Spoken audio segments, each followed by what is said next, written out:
F&O की पाठशाला में आपका स्वागत है। मैं हूं मानसी दवे और वायदा बाजार की एबीसीडी में हम बेहद आगे निकल चुके हैं। अब हम रेशियो समझ रहे हैं और जिनकी बदौलत से समझ रहे हैं वो हैं जी बिजनेस के मैनेजिंग एडिटर अनिल सिंघवी जी।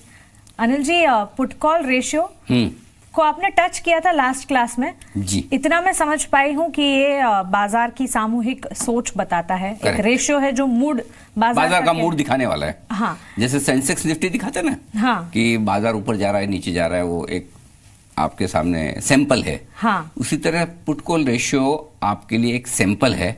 बाजार में पोजीशन तेजी की और मंदी की कितनी बनी हुई, उसका सैंपल पुट कॉल रेशियो दिखाता है वायदा कारोबार की।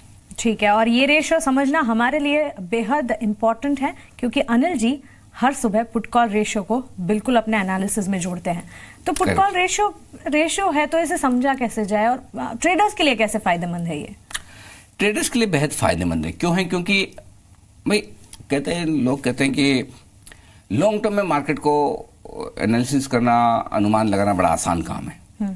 करेक्ट? कि आपको मालूम है कि साल, 2 साल, 3 साल, 5 साल या हफ्ते, 2 हफ्ते, महीने, 6 महीने में कहाँ जाएगा बाजार, लेकिन रोज का रोज कैसे पता लगाएं? करेक्ट जी। मैं कई बार ये सोचता हूं और मुझे ये लगता है कि रोज का रोज अनुमान लगाना ज्यादा मुश्किल का, ज्यादा आसान काम है। रोज ही? हाँ, कई बार मुझे लगता है फ्रैंकली, क्योंकि रोज बाजार किस तरह से मूव करेगा वो आपको 2 तरीके से डिसाइड करना होता है। पहला, बाजार में पोजीशंस किस तरह की बनी हुई है, और दूसरा, उस पोजीशन को देखते हुए बाजार में ट्रिगर्स क्या है, फैक्टर्स। हाँ, आज के लिए ट्रिगर्स क्या है, जो हम जनरली सुबह बात करते हैं ना, कि ग्लोबल ट्रिगर्स क्या है, एफआईज के क्या है, डीआईज के क्या है, वायदा कारोबार के क्या है, सेंटिमेंट क्या है ना, ये सारे ट्रिगर्स की हम बात करते हैं। और एफएनओ के ट्रिगर्स क्या है। तो अगर आपने डेटा ढंग से पढ़ लिए और आपने किस दिन कौन सा ट्रिगर सबसे ज्यादा हावी होगा बाजार पे, वो ठीक से समझ लिया, अगर ये दोनों चीजों का कॉम्बिनेशन आपका परफेक्ट है, तो शॉर्ट टर्म में आपको बाजार का अंदाजा लगाने से कोई नहीं रोक सकता और परफेक्ट अंदाजा लगेगा।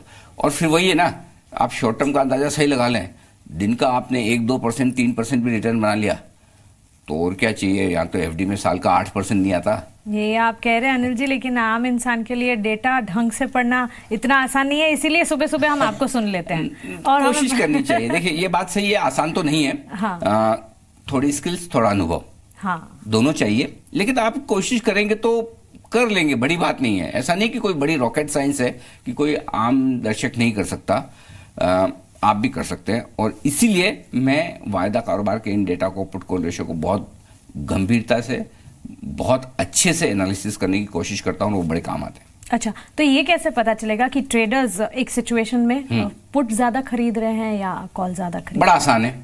देखिए, ये पता तो इसी चीज से चलेगा कि ओपन इंटरेस्ट कितना बदल रहा है पुट और कॉल में। अब दिक्कत क्या आती है मानसी? दिक्कत ये आती है कि हम कहेंगे कि कोई पुट खरीद रहा है, अरे भाई खरीद रहा है तो किससे खरीद रहा है?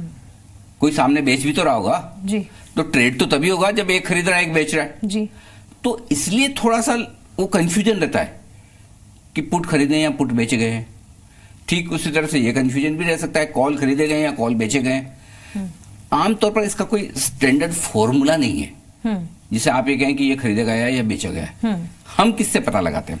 हम इस बात से पता लगाते हैं कि कोई भी पुट अगर उसका ओपन इंटरेस्ट बढ़ रहा है, इसका मतलब पुट खरीदे जा रहे हैं और सामने पुट बेचे भी जा रहे हैं, यानी नई पोजीशन बन रही है। ओपन इंटरेस्ट ही कैच है। हाँ, ओपन इंटरेस्ट कैच है, प्लस उसके साथ में आप प्रीमियम भी देखते हैं।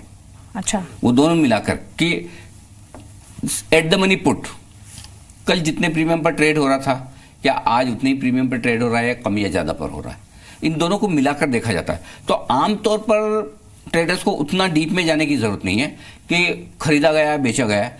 आपको सिर्फ इतना दिमाग लगाना है कि ओपन इंटरेस्ट कहां बढ़ा है, कहां घटा है। पुट में ओपन इंटरेस्ट बढ़ा है क्या, या कॉल्स में ओपन इंटरेस्ट बढ़ा है क्या, उससे आपको अंदाजा लग जाएगा। सिंपल। ठीक उसी तरह कॉल में भी करना है। कॉल्स में भी आपका तरीका ये है कि ओपन इंटरेस्ट कितना बदला है और प्रीमियम में क्या बदलाव हुआ है, एट द मनी वाले पुट और एट द मनी वाले कॉल्स में। तो ये फॉर्मूला है। बट बेसिकली आपका फोकस इस बात पर होना चाहिए कि पुट कॉल रेशियो कम हो रहा है, ज्यादा हो रहा है। कभी भी पुट कॉल रेशियो 0 या नेगेटिव में नहीं होगा। ओके, ये नेगेटिव या 0 जाता ही नहीं। हाँ, वो क्योंकि ऊपर पुट है, अब पुट में ओपन इंटरेस्ट 0 तो हो नहीं सकता, कहीं ना कहीं पोजीशन तो खड़ी होगी ना, कुछ ना कुछ होगी। वैसे कॉल्स में ओपन इंटरेस्ट जीरो तो होगा नहीं, पोजीशन तो खड़ी होगी, इसलिए पुट कॉल रेशियो कभी नेगेटिव नहीं होता। तो नेगेटिव या जीरो नहीं होता, लेकिन ये बढ़ता घटता है। बिल्कुल बढ़ता घटता है, तो हर रोज हर मोमेंट भी कह हर सकते हैं। मोमेंट ये कब बढ़ता है और कब घटता है फिर? ये तब बढ़ेगा घटेगा जब ओपन इंटरेस्ट पुट और कॉल में बढ़ेगा घटेगा, सिंपल।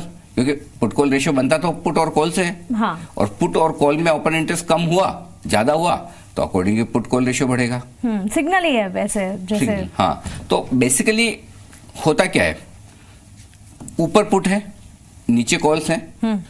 अभी क्या है कि अगर पुट में ओपन इंटरेस्ट बढ़ा या घटा और कॉल्स में कुछ नहीं हुआ जी, तो भी पुट कॉल रेशियो बदलेगा। हाँ। पुट में कुछ भी नहीं बदला और कॉल्स में ओपन इंटरेस्ट घटा या बढ़ा तो भी पुट कॉल रेशियो बढ़ेगा। जी। और दोनों में बदलाव हुआ, पुट में भी ओपन इंटरेस्ट घटा बढ़ा और कॉल्स में भी घटा बढ़ा, तो तब भी होगा ही, बढ़ेगा। बिल्कुल।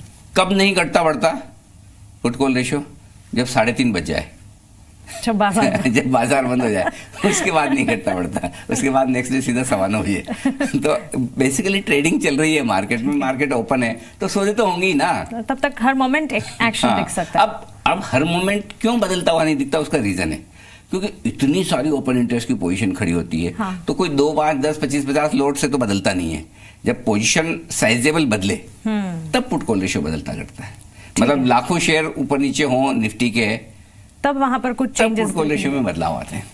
अच्छा, लेकिन बदलता रहता है 3:30 बजे तक ही। 3:30 तक बदलता है। अच्छा, तो फिर बढ़ता पीसीआर अच्छा है या घटता पीसीआर? हाँ, ये इस बात पे डिपेंड करता है कि आपकी पोजीशन कैसी है, तेजी की है या मंदी की है ना। तो इसमें है ना, ऐसा कोई फॉर्मूला नहीं है कि बढ़ता पीसीआर मतलब बढ़ता पीसीआर अच्छा है या घटता पीसीआर अच्छा है। एक आम तौर पर जो संकेत मिलता है वो बता दूं, पीसीआर बढ़ रहा है, पुट कॉल रेशियो बढ़ रहा है, इसका मतलब बाजार तेजी के मूड में ज्यादा दिखता है। पुट कॉल रेशियो घट रहा है मतलब बाजार मंदी की तरफ ज्यादा है। तो अब मैं ये बोलूंगा कि बढ़ता पीसीआर अच्छा है क्योंकि बाजार तेजी के संकेत दे रहा है, और किसी की शॉर्ट है तो उसका क्या, उसके लिए वो खराब उसके लिए तो संकेत खराब है ना। हाँ, हाँ। तो आपकी पोजीशन कैसी है और आपकी पोजीशन के मुताबिक पुट कॉल रेशियो बढ़ रहा है घट रहा है, वो देखना आपको जरूरी है। बट एनीवे, उसको एक बार अलग छोड़ दें।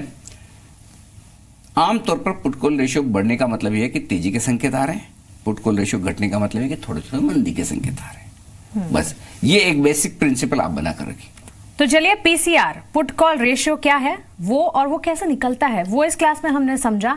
लेकिन अनिल जी ने ये भी बताया था कि अगर पीसीआर रेशियो ये हो जाता है, पर्टिकुलरली अगर ऐसा हो जाता है, तो सारे के सारे पैसे अपने घर बार भी बेचकर पैसे मार्केट में लगा दीजिए। और अगर पीसीआर रेशियो एक लेवल पर आ जाता है तो फिर सब आप कुछ बेच कर निकल जाओ। हाँ, निकल जाओ, डेंजर आ गया है। यस। तो ये क्या है और क्यों ऐसा है, ये भी हम जानने की कोशिश करेंगे। पुट कॉल रेशियो को ही आगे बढ़ाएंगे अगली क्लासेस में। आप बने रहें हमारे साथ। नमस्कार।